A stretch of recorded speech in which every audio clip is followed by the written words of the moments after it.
Okay, tour people, hello. Sorry you're not here. I'll have you say hello to everybody else. You're missing Hunger Games. It's a great new seat you've got there, Kyle. Yeah. That's awesome, huh? Okay.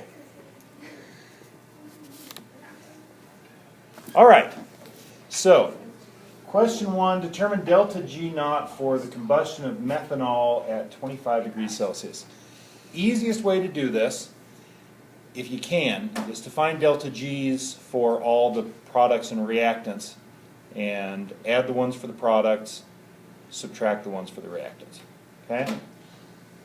Now in order to do that, we need balanced chemical equation. So,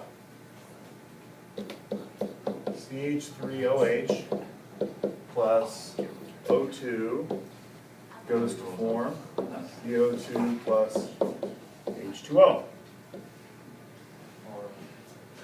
And we got one carbon, that's fine. We have 4 hydrogens and 2 hydrogens on this side. So we need 2 of those. That means we have 4 oxygens here and only 3 oxygens there. So what do we have to do? Got to have 1 more oxygen here. That makes that 3 halves. Which effectively means this is 2, this is 3, that's 2, and that's 4. It kind of does, doesn't it? Okay? So, let's work with those values. What is delta G for methanol? From Appendix 4 in your book. Negative 166. Negative 166, okay?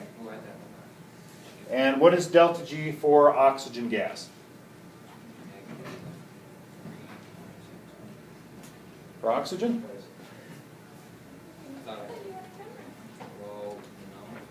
Zero. It's 0. So that's interesting. What about carbon dioxide delta G?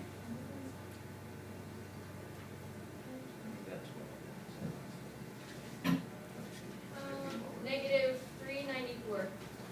Negative 394. And for water? Is it a gas or a liquid? Would be a gas.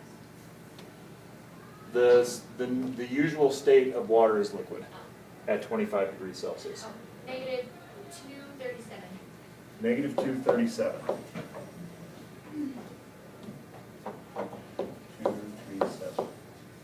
Okay, so delta G here is going to equal the sums of the products. So negative 394 times 2 plus negative 237 times 4 minus, we don't really have to worry about oxygen because that's 0. It will be minus negative 166 times 2. Okay?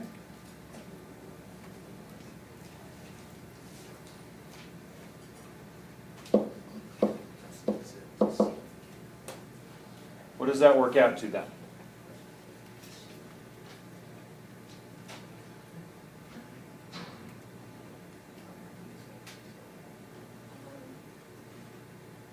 Negative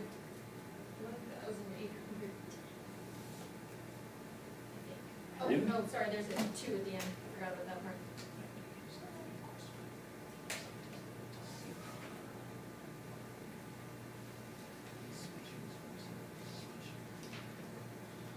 I got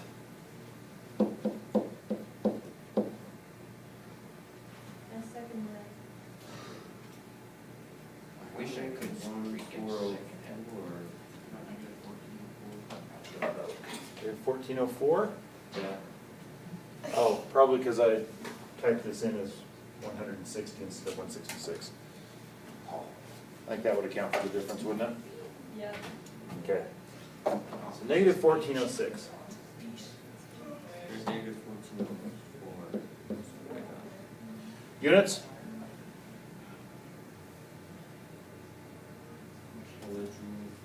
Joules per mole. I doubt it's joules. Oh, it's kilojoules.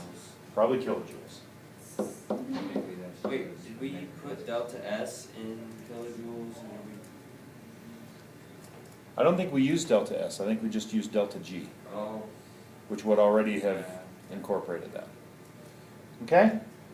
So, if we assume that that's the correct answer, then what is the value of K? What's the relationship first?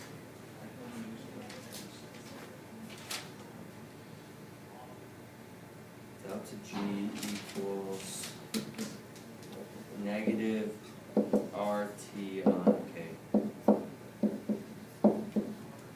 Okay? So,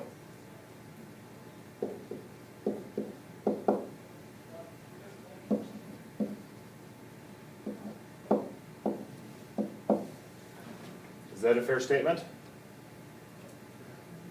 Ln K would be delta G over RT. Okay? And so K would equal E to the power of negative delta G over RT. Okay? So, delta G equals, what is it? That's what we just found. 1404 kilojoules. T equals what? 298 kelvins. And what about R? Negative 8.3145.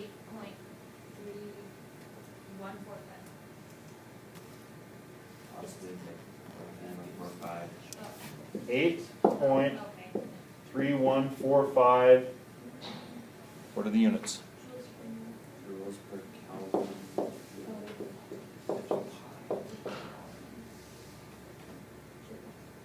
Joules per Kelvin mole, is that correct? Yeah. Okay. So, we understand that this really is kilojoules per mole, don't we? Delta G is expressed in kilojoules per mole. We have joules per Kelvin mole here. That's problematic. So what we really need to express R is 8.3145 times 10 to the minus third kilojoules per Kelvin mole.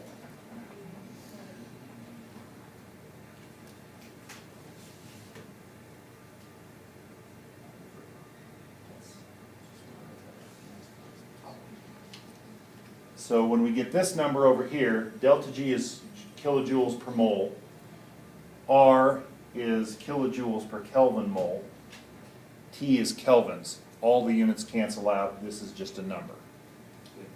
Okay?